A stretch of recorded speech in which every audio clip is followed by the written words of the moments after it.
What's up guys, Peter from Panda here. Hey, I've got this Snow Joe electric snow thrower, snow blower, depending on where you live. And as you can see here, I've got my old Snow Joe next to it. And this is a model that I picked up about 2 years ago, and it's been a pretty good snow blower. It's a 2-stage and the ion, and it runs on the two 40-volt batteries, and we're running for about 45 minutes. Now this one here is basically the same model, but it's their latest version of it. So it's also a 2-stage. I think it's a 24-inch wide blower front end, but it's a little bit different in that the controls are a little bit different. And I just wanted to kind of set this up, show you how to put this sucker together, and then also kind of point out some of the differences so that, you know, if you want to buy this one, I think it's still for sale. At least I found it on Amazon as well as this one. And now I will say that once you buy one with the batteries and the charger, you don't have to buy that again. You can actually buy this bad boy, which is just called the Core Tool. And you will know that because it has a -CT at the end of its model number as opposed to the XRT or whatever the full kit is. So once you have the batteries and the charger, you don't need to rebuy that. So that's going to save you some money, and that's going to save you hundreds of dollars. So let's go ahead and unbox the sucker. It's got some styrofoam in here, so I'm going to preserve as much of this as possible. We've got the warranty cards. We also have right here the knobs as well as a tool to attach the knobs. So those are going to be the pieces that allow the handle to attach to the snow thrower itself. Because everything is already attached, getting the sucker out, and this thing is, I think it's almost 90 pounds, 80, 90 pounds. It's going to be a little bit tough here. So I do have,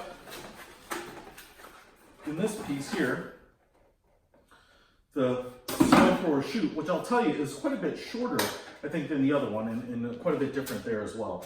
And this is already wired together, but this upper bar is going to have to be attached to these lowers. Looks like we have some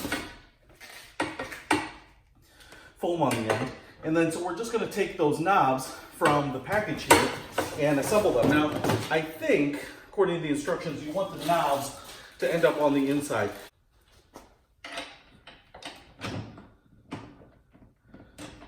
Just going to put the bolt in that end and then tighten it down with the knob on this end. You're going to put 4 of these in there.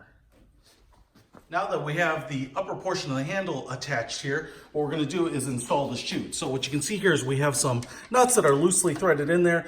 It does come with a Allen key tool here, so we can take those out. You're going to have to back those out, and then you're going to install the chute on here and then put the screws back in. All right, guys, got it set up here. It's actually really easy, and I think compared to some of the gas snow blowers, it's maybe even a little easier. But one of the things that I wanted to do here is just kind of go around and show you basically what the differences, quote unquote, upgrades are, in case you're thinking about picking one of these up. Now, I also will say I wanted to do a demonstration, and we just had a blizzard about a week ago, but unfortunately the last couple days have been 40 and 50 degrees and rainy, and basically all the snow's gone. So unfortunately in this video I'm not going to be able to do a demonstration, but as soon as we get some more snow, I'll be happy to do that in the future. So right off the bat, what you can tell here is the new one is black and the old one is blue. So that's kind of a telltale sign that it's different. You can also see that both chutes on these are plastic, and the old one here has a knob where you would unscrew it and adjust it to adjust kind of the angle of the throw. And this one has a handle right here, so you'd be able to just grab it like this and adjust it. I like that a lot better. I think that's a really nice upgrade as opposed to kind of dealing with the handles to adjust the chute on both sides here. So a nice upgrade there. As you can see, everything is about what you'd expect. You know, a plastic chute. Metal is probably a little bit better. I will say that I think these are both the same width of kind of the snow catcher front, and the front auger portion looks almost exactly the same, in the gearbox inside basically serviceable with an oil or a grease knob on the top, or not on the top. You can certainly service it. And obviously 2-stage, you can see the auger in there, and those look exactly the same as well. They do also have similar skid shoes here, so you can adjust the height on those, as well as I also like that they both have a clearing brush or stick on the front. Now let's go and look at Because the shoot against here, you can see we have a little motor that's going to drive it, as opposed to this pinion here, which works via a crank. So up here, you're going to be able to adjust the shoot direction with the left and right arrows. That's going to kind of move that back and forth. So now you don't have to do that with the crank, although I will say I never had a problem with the crank. It seems like those types of things are pretty modest improvements. Unless you have like a thumb control on the handle, which is really nice on some of them, you know, the electric control there is not that big of a deal.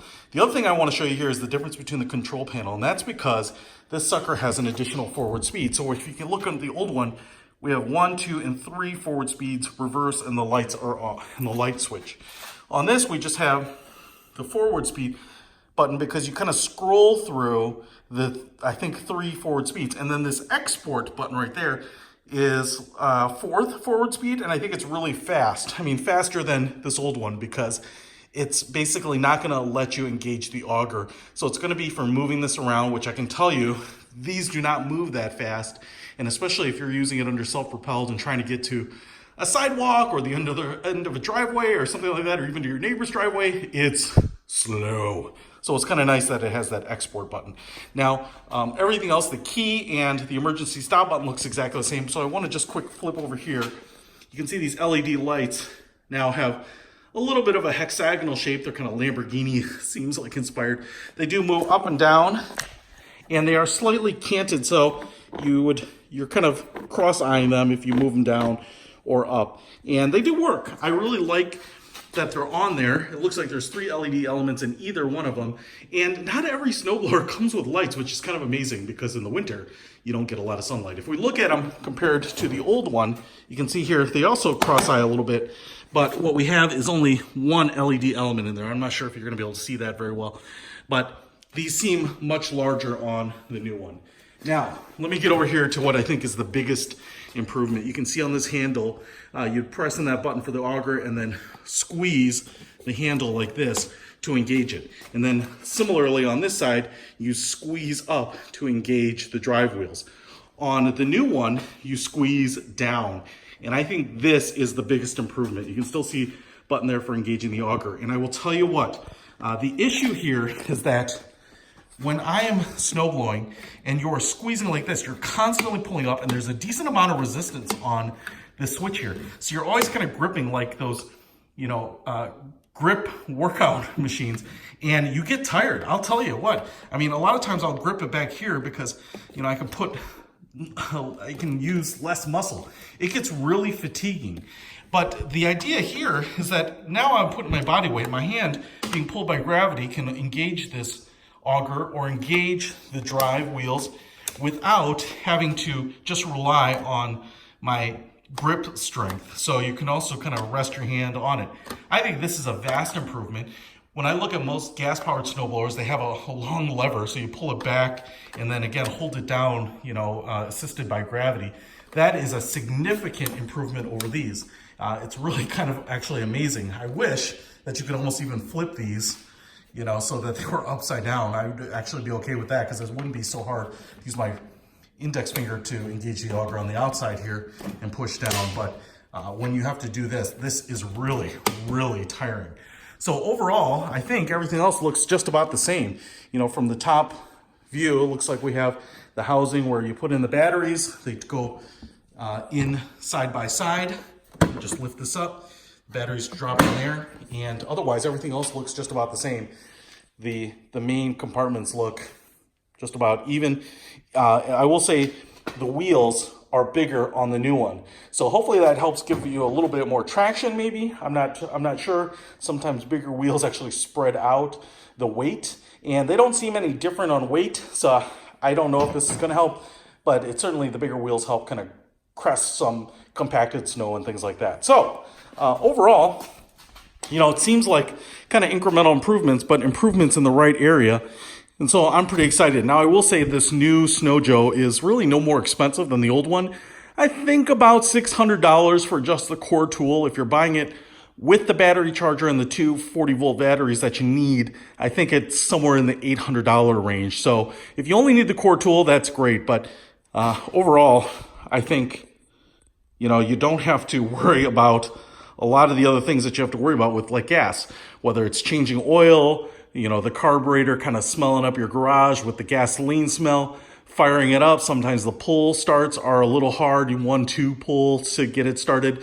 Even the electric starters are often just an electric starter on board. You have to get out an extension cord to connect them and fire them up. That doesn't necessarily mean that the gas ones don't have a place, especially if you have to snow blow a lot of snow. If you have to spend more than 45 minutes out there, I will tell you that the batteries basically are dead on this after about 40 minutes of use. I think that's the average runtime, but especially in heavy snow when you're going to bust these things out, I wouldn't expect maybe or plan for more than 35 minutes.